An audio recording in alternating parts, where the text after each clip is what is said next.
It is in this context that Pakistan seeks your assistance.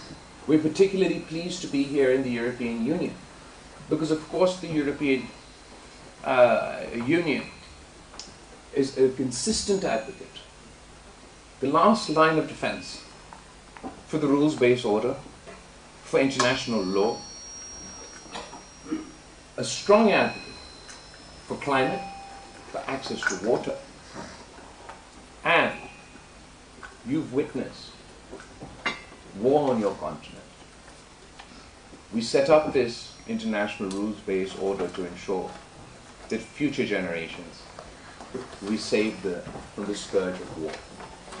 Pakistan believes we need a comprehensive dialogue with India, one in which we can talk about the root causes, be it the root cause of Kashmir, be it the root cause of terrorism, and one where we can address the issue of water. India has said no, no, no every step of the way.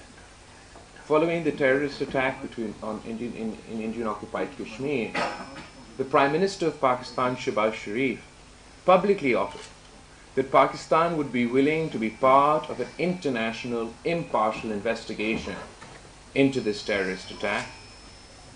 The Indians said no. Pakistan has always called for the United Nations, the UN Security Council, and that institution to be used to resolve our disputes, particularly Kashmir, which is on the agenda. It was taken to the United Nations by the Indian government. The Indians say no. Pakistan and the United States have spoken about mediation. The Indians say no. Pakistan has talked about bilateral comprehensive dialogue. The Indians say no. If we are to live in a world where we have reduced the threshold for conflict as drastically as we have, where we've increased the pace at which we rise on the escalation ladder in the manner that we have had, and if we are to be the only two nuclear states without any dispute resolution mechanism, the last dispute resolution mechanism we had is the Indus Water Treaty, and India says no to that too. I put it to you, it is not in the interest of the people of Pakistan, and indeed it is not in the interest of India, and it is not in the interest of the international community for us to maintain this status quo. There is a moral obligation for all international players to play their part, to encourage both sides to engage in a dialogue, to advance diplomacy. Diplomacy in the pursuit of peace should not be partisan. It should not be a partisan issue. The weaponization of water should not be a partisan issue. Peace cannot be a partisan issue. I look forward to answering all your questions. If you have a specific question for any member of my delegation, please refer to them. Otherwise, I'd be happy to respond. Thank you, Excellency. For a comprehensive briefing. Now I would request my media fraternity if they have any question, but please I would request that raise your hand and ask one by one so that the delegation and the Excellency could respond to that. Who want to? Yeah. Mr. Frank. Sir. Please give the mic to Frank. I think I can hear you. My name is Frank Schwalbe-Roth. I'm from Germany, and I'm one of the founders of the German Green Party, the first Green MP and the first Green member of the European Parliament. When I had less white hair, I had the honor to meet your mother already. Now it's grey, and I meet you.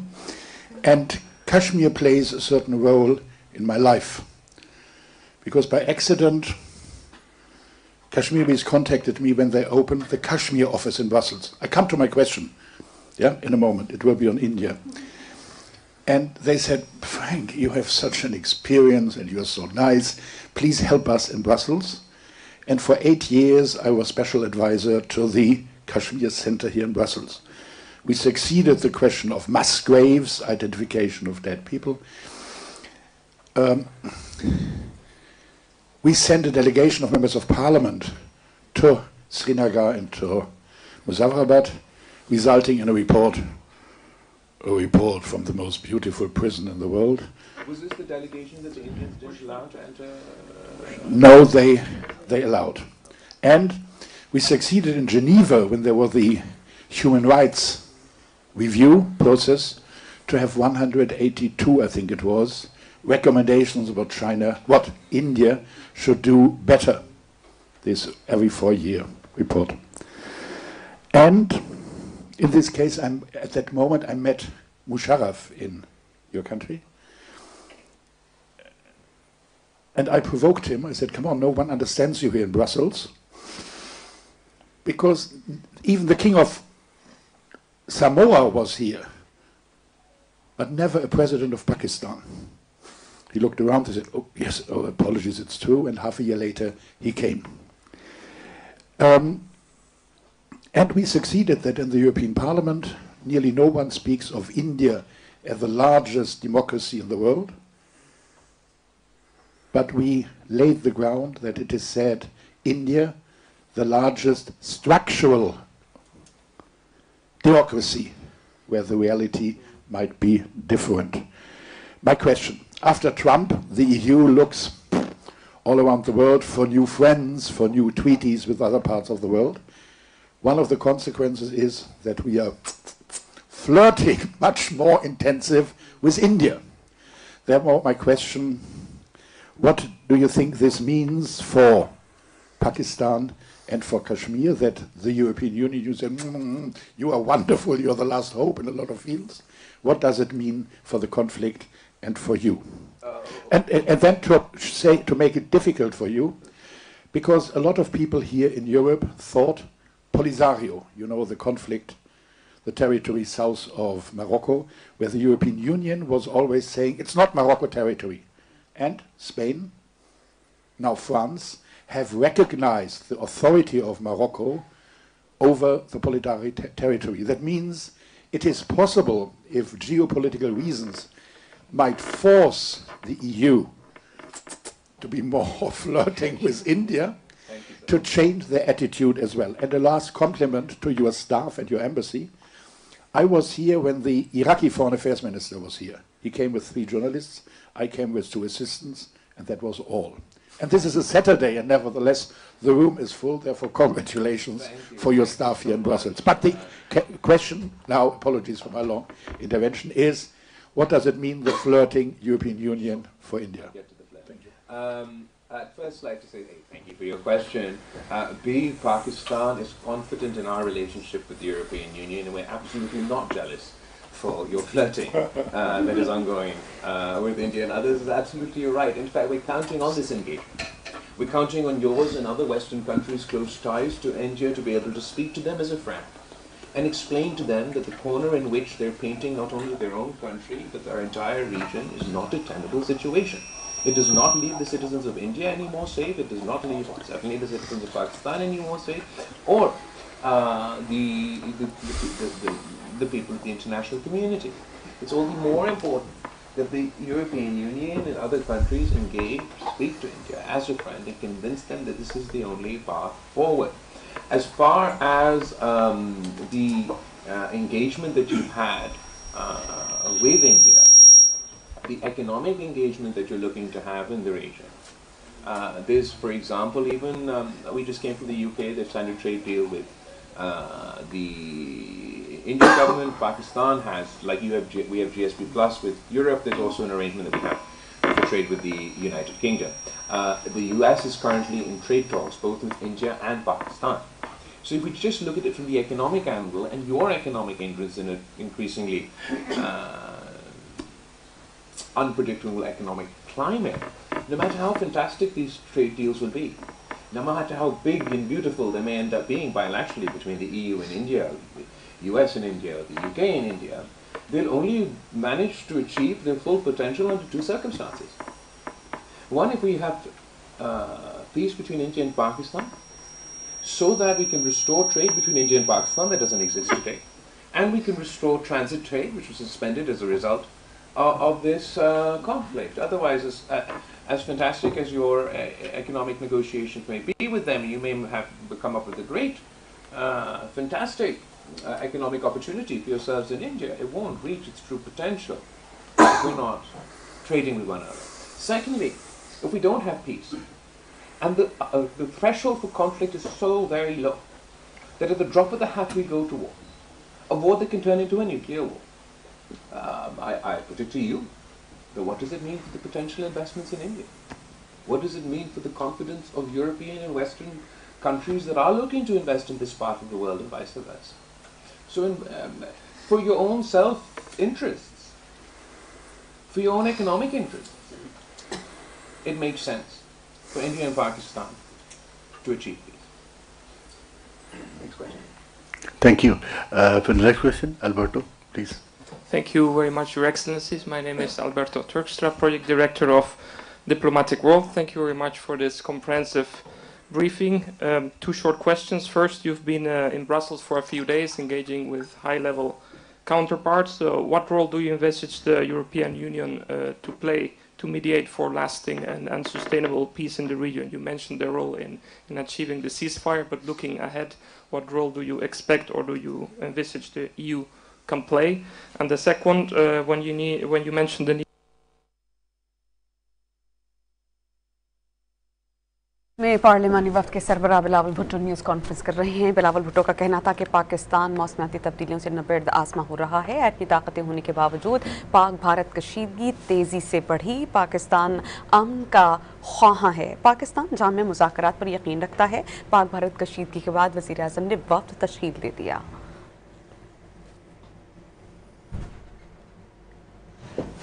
The Pakistan's, whether it's the United States, whether it's the United Kingdom, and whether it's here in Europe, when Pakistan says we seek dialogue and diplomacy in the pursuit of peace, no one disagrees. When Pakistan says that we want a comprehensive dialogue to resolve all our issues, everybody's pretty keen on that. And when Pakistan says that we don't want the weaponization of water to be a new precedent, everybody agrees as well. How will you assist us in achieving those aims? I think everybody can play their role diplomatically, engage diplomatically with both sides to try and encourage that conversation. As far as the dialogue between India and Pakistan, mediation was offered during this conflict. It's certainly something that we'd be willing to discuss on who would be able to best mediate, etc. Mediation is necessary. What was at least what I want to emphasize is, as part of the ceasefire, our military assesses that we were at a point in the conflict where Pakistan had the military upper hand. And it was in that climate that we agreed to the ceasefire, and with the understanding that there would be a conversation, to quote the Secretary of State's statement, on all friction points at a neutral location. So we believe it's incredibly important for us to achieve that aim.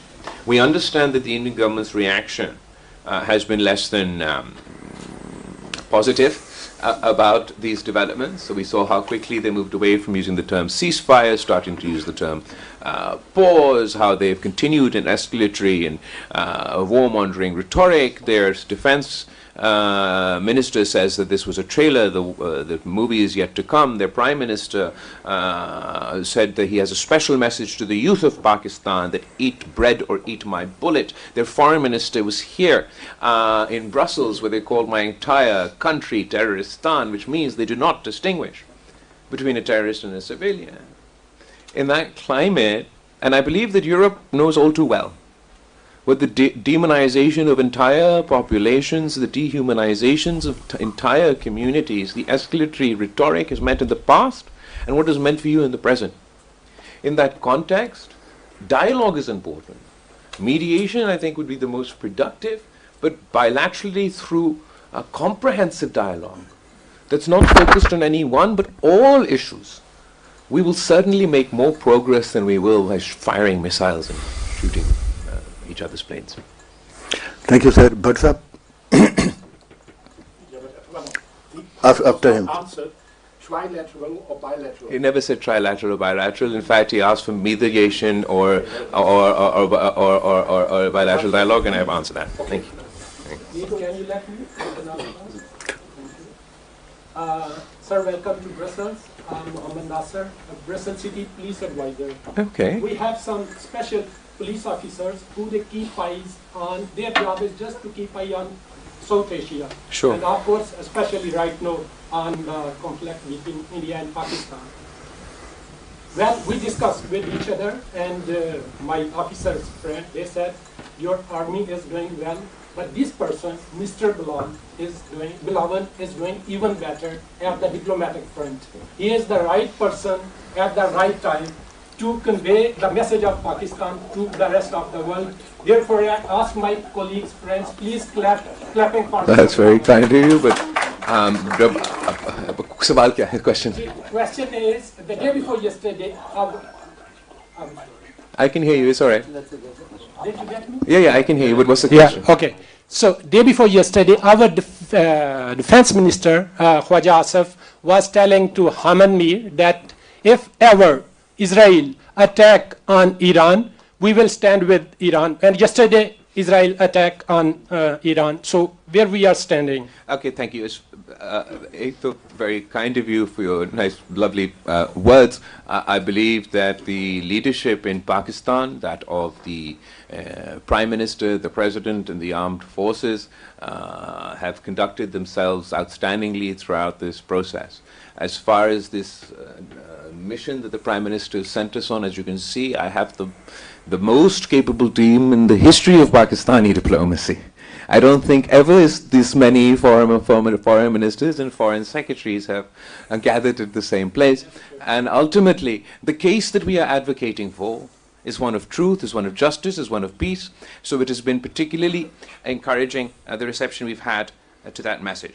Your question about Israel strikes on Iran, absolutely. Look, Pakistan's border is on the one side with Afghanistan. We suffered Afghan 1 blowback. Now we're suffering Afghan 2 blowback that at the moment is confined for us, but heaven forbid that it affects other countries.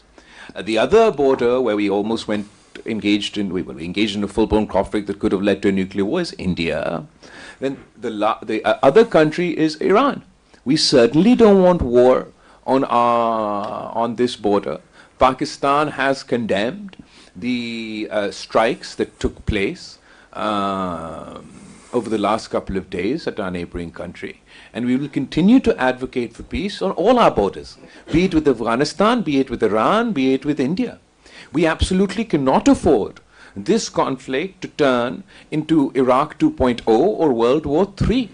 And it has become far too easy for this to be having a war every month.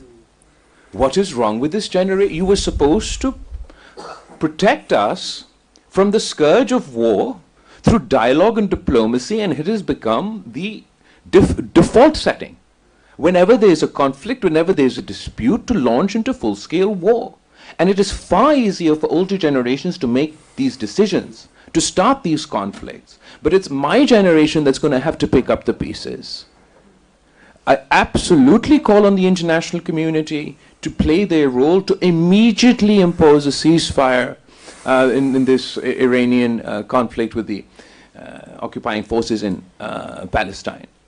We cannot have perpetual war. It serves none of our interests. Finally, you're working in the police over here. But I want to speak to you in that context. That Pakistan and Europe, Pakistan and the UK, Pakistan and the United States, we have cooperation on counterterrorism. We have coordination on counterterrorism. We have intelligence sharing to deal with counterterrorism, and we've done this from before also, but particularly 2001 onwards. That relationship, that CT cooperation has become so effective that on both sides we've managed to work together to thwart terrorist attacks. Terrorism knows no borders, it knows no race, it knows no religion. It is a menace for all of us. But we've managed to cooperate, and based on intelligence sharing, thwart terrorist attacks in the United States, thwart terrorist attacks in Europe, and thwart terrorist attacks in Pakistan. Would you believe there's no coordination, no cooperation between India and Pakistan on combating terrorism? 2012 was the last time we had a comprehensive dialogue in which there was some cooperation on CT. 2019, there was a last attack with leads to planes in the sky. Between that date and this date, we've had no conversation. I ask you as an expert, someone who deals with terrorism, is this a viable situation?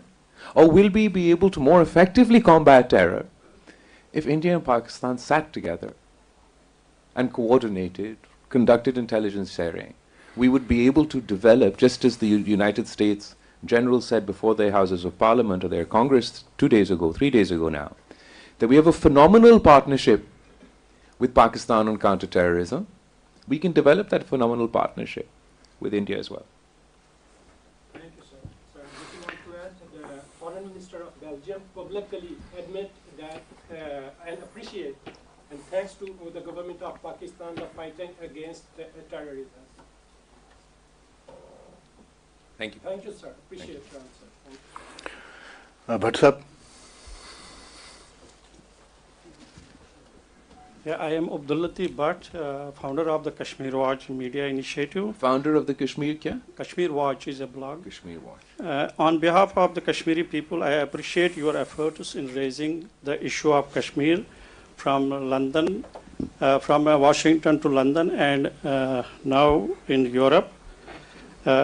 Given the ongoing repression and media blackout in Indian administered Kashmir since August 2019, what concrete diplomatic or multilateral steps will your party or Pakistan's next foreign policy leadership take to revive global attention, especially in Europe?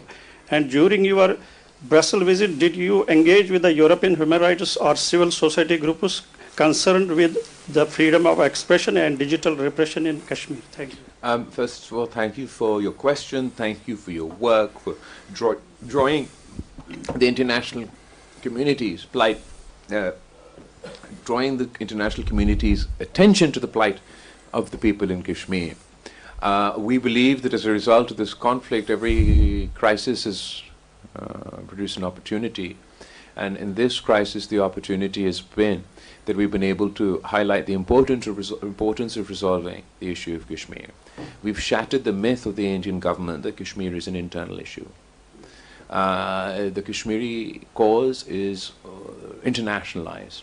The President of the United States just a couple of days ago continued to advocate for mediation to resolve the Kashmir conflict. At the very least, India has changed their position from this being an internal issue of India to a bilateral issue between India and Pakistan.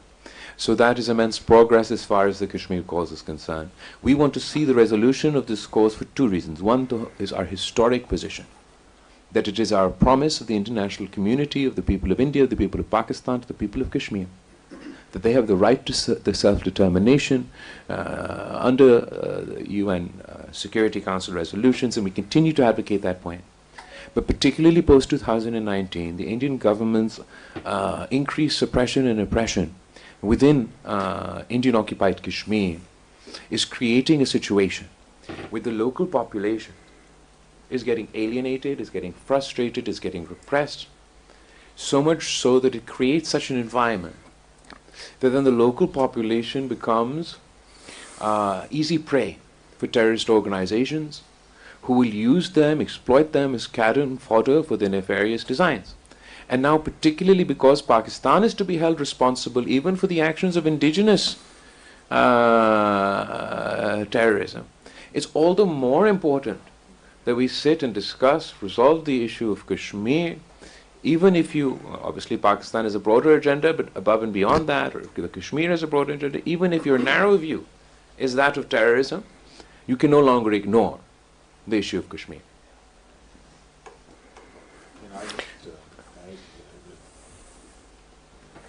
Please open the mic. I will just add here that Pakistan condemns and expects the international community to condemn India's new tactics after the April 22 attack, which first time we have seen demolition of houses for Kashmiris in very large numbers, and we have seen deportation of citizens from Kashmir, mostly women who have been there for decades. They were married in occupied Kashmir.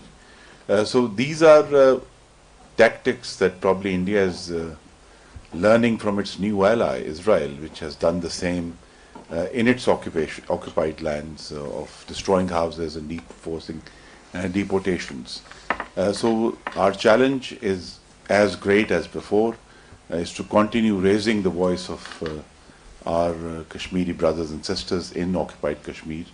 And now this episode that we have had between India and Pakistan has raised the Kashmir issue to a fresh international attention, and of course Pakistan will continue to raise its voice for Kashmiri people. Our colleague Merkulas from Hungarian Press.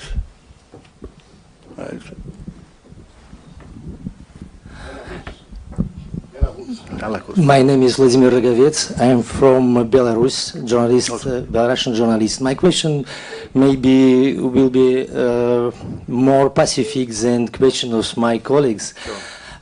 I would like to speak about partnership between Pakistan and Belarus. Last April, your Prime Minister was in Belarus, and he agreed with President Lukashenko one project of 150,000 specialists Pakistani to Belarus. With family, it will be around 500,000 specialists Pakistani. My question, your opinion about this prospect of this project? And second question, for big country, Pakistan with 250 million population, this project is very little. But for my country, it's very big project, and it will be big challenge. It will be interesting challenge, and maybe it will be danger challenge. I would like your opinion.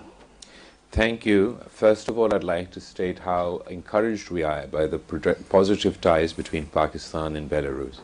We have economic cooperation that extends across many sectors, including agriculture, tech, and a whole host of other things. The issue that you bring up is also quite encouraging.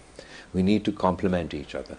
Pakistan has different demographics, and Europe has different demographics. 65% of the population in Pakistan is under the age of 35. And the European demographics are a little bit on its head. You require young, skilled individuals to come here and service the needs of your economies. And we have to do this in a regulated, legal manner to fight the menace of illegal migration. So I believe exactly these programs where we coordinate, where we conduct ourselves through the legal framework, we find spaces where each other's economies can complement each other, that has the most potential for growth. What we're seeing is a demographic challenges in many parts of the world. We see it in the West, we even see it in the East, and Pakistan sees itself going forward as being able to export our human capital in order to meet the demand challenges that many countries with demographic challenges are facing. I hope that answers your question. Andre, you want? Thanks. Who will want? Good morning, sir. Hadi Sayed, Communications Intern at Kashmir Council EU. This visit has strengthened Pakistan's image and helped raise the Kashmir issue. As future engagement, especially in Europe, would benefit from direct representation from Azad Jammu and Kashmir, what steps is your office taking to involve them more in diplomatic issues? Thank you so much. We've been engaged consistently, in general, with the government in Azad Kashmir. When I was foreign minister, they'd be represented at various forums, including the OIC, etc. As far as this delegation is concerned, obviously we are representing the government of Pakistan. But absolutely, as we go forward, and there'll be parliamentary delegations and other delegations, we will seek the support of the people of Azad Kashmir, the government, maybe not the government, but the parliamentary representatives in Azad Kashmir, to come and speak for themselves about the plight and the difficulties that they are facing. Yeah. Bilkul. Kashmiri descent from Pakistani side, so one member is sitting right here, but from Azad Kashmir, that will have to be going forward. Mr. Imran from Bold Channel. Imran Beg from Bold Channel. My question is, how do you encounter Indians delegations already visited in the EU? My main responses and result. Kya? The Indian delegation has been also traveling the world, just as their war was based on disinformation and misinformation. Their diplomatic initiative has been based on disinformation and misinformation. They went to New York and tried to claim that Pakistan was a terrorist state. The United Nations, within the United Nations, Pakistan was immediately elected to head the committees responsible for looking at terrorism. They went to DC, adamant to convince America that they don't need mediation, they don't need dialogue, and again, Pakistan is an exporter or a perpetrator of terrorism. They were told then publicly recently by the President that Kashmir in India needs mediation. The State Department has mentioned mediation, and the Army of the United States says we're a phenomenal partner in terrorism. They've then come to the United Kingdom and the EU. They've set quite a high standard. If you recall, the Foreign Minister, the External Affairs Minister of India, got very, very angry when a certain other country dared to show the humanity of condoling with the civilian loss of lives on the Pakistani side. They used their economic clout to bully some countries to retract their statement condoling or condemning the deaths of the innocent civilians in Pakistan. But when they stand here with the EU Commissioner at the Foreign Minister level, and their Foreign Minister says that all of Pakistan is terroristan, and then the EU Commissioner standing next to them continues to condole the loss of life on both sides, mentions the importance of international law, I believe that the Indian government or the Indian government's delegation and their foreign policy, not because of any particular weakness of their diplomatic corps or their foreign policy, but because of the weakness in their message. They're pushing a lie, they're pushing disinformation, they haven't been honest. They haven't been honest with their own people. They haven't been honest with their allies. They can't be honest about the planes that we shot down. They still to this day will not tell us who were the terrorists that were involved in the attack in Indian occupied Kashmir. Surely one of the largest countries in the world with one of the most ambitious intelligence agencies in the world could at least identify these individuals who, according to them, crossed over from an international border, penetrated one of the most militarized borders in the world, and got so deep into their territory and conducted this massacre. They haven't been able to name them because that too, for whatever reason. And they've been unable to name a single terrorist that they supposedly targeted in these targeted operations within Pakistan. We can point to the civilian infrastructure, the schools, the dams that they attacked. We can show you the graves of the innocent civilians that they killed. But they cannot name one terrorist, either one that conducted the attack on their side or one that they targeted within Pakistan. If your campaign is going to be based on disinformation, if you're not going to be transparent, if you're not going to face credibility, then you will get the response that the US delegation has been, that the Indian delegation has been receiving internationally. If anyone has any climate-related questions, I have two very able climate experts on my left and right. that I'm sure would be. Sir, if you permit, our correspondent from ARY, Nadeem Bhatt, wants to ask a question.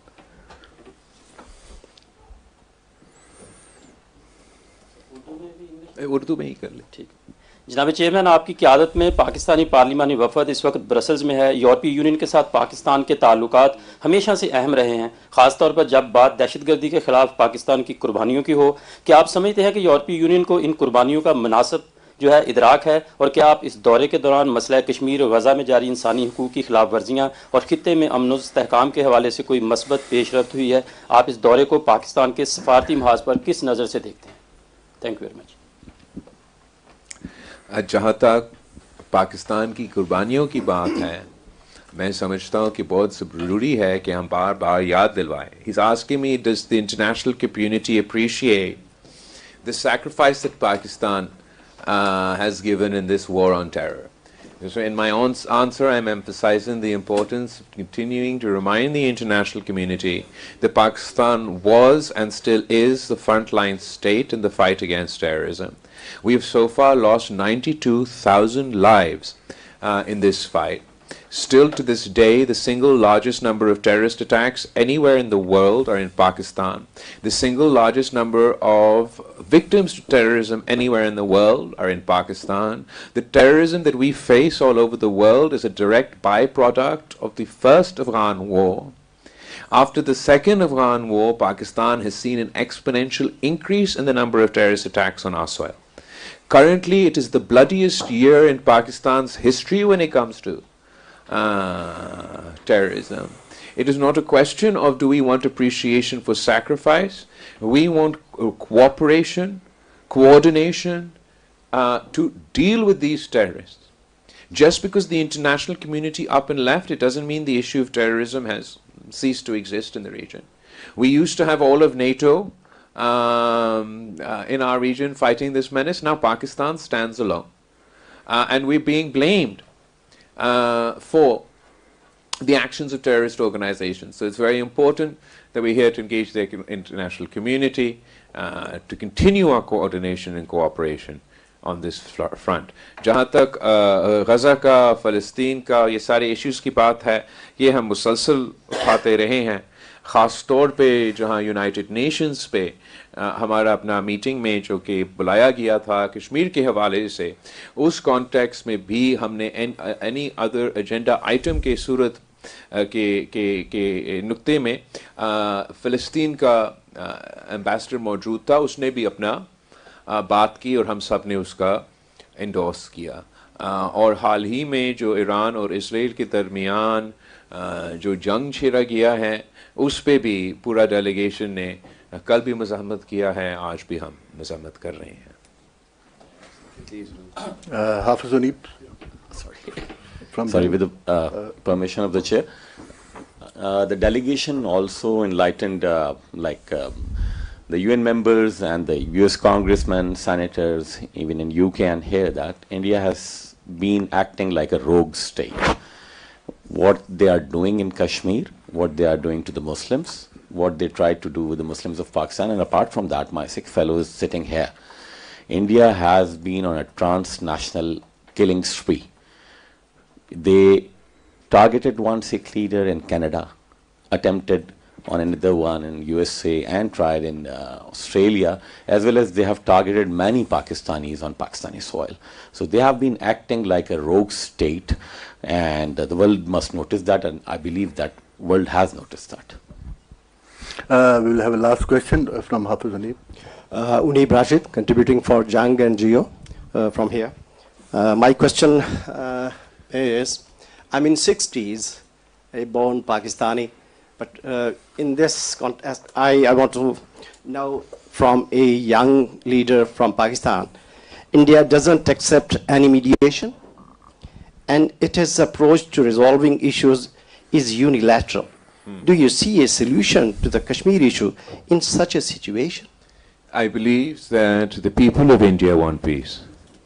I believe that the decisions of the Indian government have left the Indian population less secure, not more secure.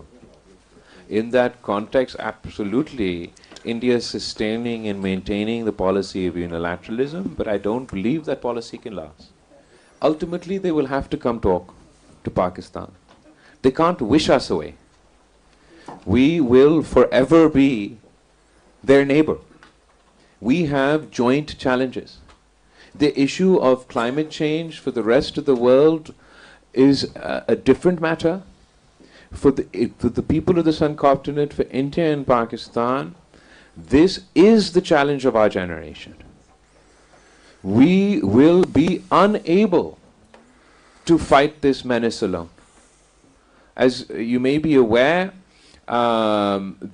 Pakistan has already been declared the most climate-stressed country by Greenwatch this year.